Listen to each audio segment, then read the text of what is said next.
jaajëfate mbokki Sénégal maa ngi leen nuyu di leen sant di bég si yéen fu ma ne Xorom TV mooy wax ak yéen Xorom TV mooy wax ak yéen Maysa Gueye Xorom TV mooy wax ak yéen sama gaañ yi war nañ xoolaat suñu bopp ñun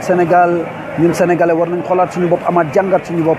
sama gaañ yi mënuma comprendre 95% de musulmans tey au Sénégal 95% de musulmans tey au Sénégal am ñuy toog de duñu taal añ am ñuy dëñee 95% de musulmans am ñoo xam ne ñu ngi toog tey mënuñoo paas dem Dakar 95% de musulmans am ñoo xam ne tey mënuñoo am liggéey 95% de musulmans ñoo xam ne ñu nekk fa Sénégal dem ba nga xam ni day am ñoo xam ni mënuñoo lekk mënuñoo naan amuñu fu ñu dëkk 95% de musulmans Sénégal ñuy toog ba nga xam ni am na si ñoo xam ne si ñun duñu ndekkee duñu añ 95% de musulmans ñu wax ko Sénégal am ñoo xam ne dinañ jóg bëgg a dem Dakar duñu mën a am passeport dem Dakar am ñoo xam ne dinañ bëgg a togg wala jox seen i doom ñu jàngi duñu mën a jàngi jox seen doom ñu jënd fourniture duñ ko mën si 95% de musulmans ou 87% sama gaañ yi war nañ xoolaat loolu defaat si jàngat ndax loolu dafa naqari si xol dafa neexul si xol loolu lépp war nañ ko xoolaat ndax aussi li ko waral mooy le régime de Macky Sall ce régime boo nga xam ni jaxase na lépp ce régime boo nga xam ni féewale na lépp régime boo nga xam ni bëgg na dugal ñëpp si kéefër bëgg na dugal ñëpp si franc-maçonnerie sama gaañ yi war nañ xoolaat loolu jàngat si bu baax a baax sama gaañ yi bu ma jógee si loolu maa ngi leen wax Xorom TV séddoo leen vidéo yi gars yi séddoo leen vidéo yi dama leen a bëgg a wax jàngat ngeen am si jàngat aussi sama gaañ yi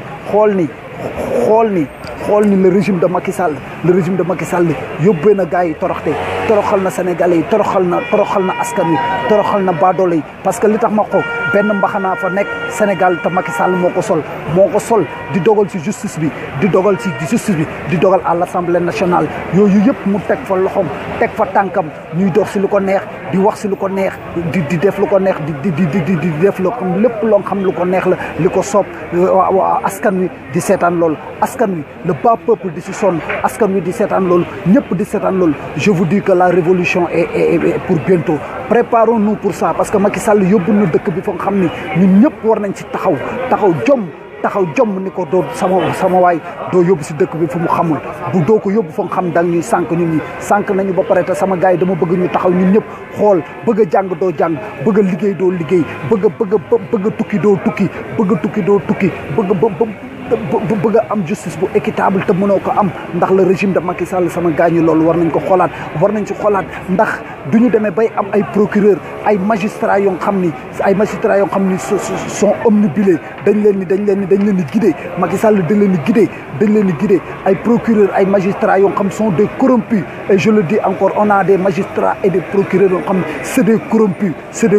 ils roulent pour Macky Sall et ça c'est impensable au Sénégal loolu waratu la mën a nekk Sénégal waratu la mën a taxaw Sénégal parce que procureur yoo xam ne magistrat yoo xam ne ñi ngi taxaw nit ku am immunité parlementaire ñu tëj ko tey ñuy rectifier loolu ça c'est une erreur monumentale c'est une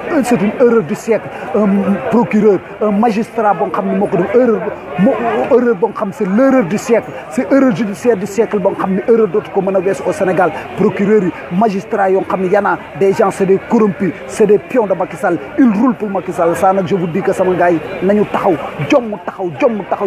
bañ ko ndax une justice boo xam ne ba léegi mu ngi inéquitable justice boo xam ne ba léegi mi ngi def kumba amul ndey ak kumba ndey amul ndey te loolu bu continuer daa xam naxasal nañ institution yëpp naxasal nañ droit doomu aadama yëpp naxasal nañ nit ñi nga xam ne waroon nañ am nekk si yoon nit ñi nga xam ne waroon nañ am seen i droit am seen i yelleef Macky Sall naxasal na ko si au 21e siècle loolu sama gars ñi war nañ ci waxat c'est impensable loolu mënatuñu taxaw di ko dékku sama gars ñi moo tax je vous dis que la révolution est pour bientôt préparons-nous pour cette révolution démocratique et républicaine sama gars ñi taxaw leen mooy dem jëli seen carte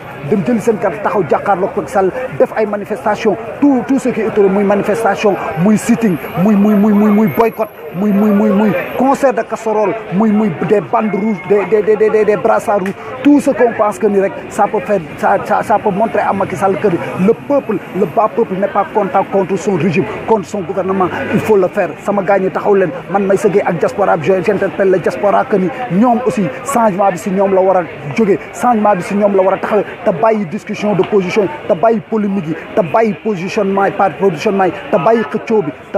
te booloo inciter les Sénégalais à se mobiliser pour que Macky Sall jóge fi une fois pour toutes je vous dis que je parle aussi aux gens du diaspora jóg leen te bàyyi xuloo bi si ay panel jóg leen bàyyi xuloo bi te ñu wax lu ñuy avancé lo li nga xam ne moo ñuy avancé lo comment serrer les coudes nan la ñuy dajaloo nan la ñuy booloo mel ni sànq lañ nga mën a taxaw jàkkaarloo Macky Sall avant 2019 ndax kat moom la muy liggéey mi ngi ko liggéey mi ngi naxasal institution yi mi ngi def ay détournement un président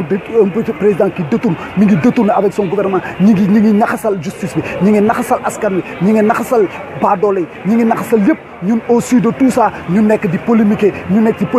di défendre ay positions yoo xam ni c'est pas défendable ñun suñu xeex suñu booloo suñu défense suñu critiquer suñu ŋàññ mooy taxaw ŋàññ Macky Sall avec son gouvernement bi nga xam ni ñu ngi yóbbu Sénégal fa nga xam ni kenn xamul fan la boobu ba léegi dëkk bi sonn nañ ndox ñàkk na courant mënatu la am niñ ko waxee si campagne bi courant mënatu la am si campagne au fond du Sénégal ñëpp a ngi sonn sibbiru baa ngi rey nit ñi sibbiru grippe baa ngi rey nit ñi hôpital mënatoo faju mënatoo jàng mu normal ñi ngi tëj école yi par des dictats je dis que la France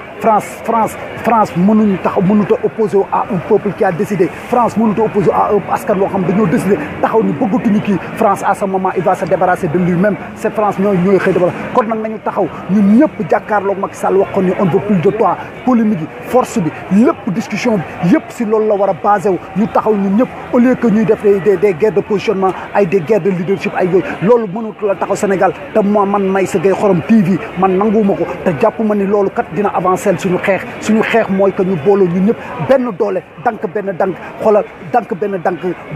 jàkkaarloog Macky Sall ak son gouvernement taxaw ni ko on ne veut plus de toi son gouvernement l'opposition a dit que il faut de l'endurance mais moi je ne dis pas l'endurance mais il faut être pragmatique maanaam jëf yoo nga xam ne dañ koy gis te peuple bi boobu ba léegi Macky Sall jëful ba ñuy soxla son endurance am soxlaatuñ ko jëfam soxlaatuñ ko ndax d'ici 2019 il ne peut rien faire il ne peut pas être endurant que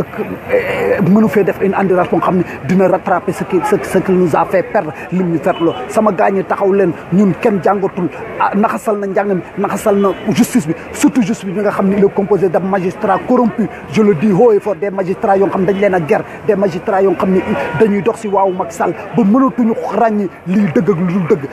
dëgg bi sonn nañ mbalit maa ngi rey nit ñi microbe yaa ngi rey nit ñi te Macky Sall taxawul wax si loolu Macky Sall taxawul avec son gouvernement xeex si loolu nit ñaa ngi dee dans l'aventure un peu partout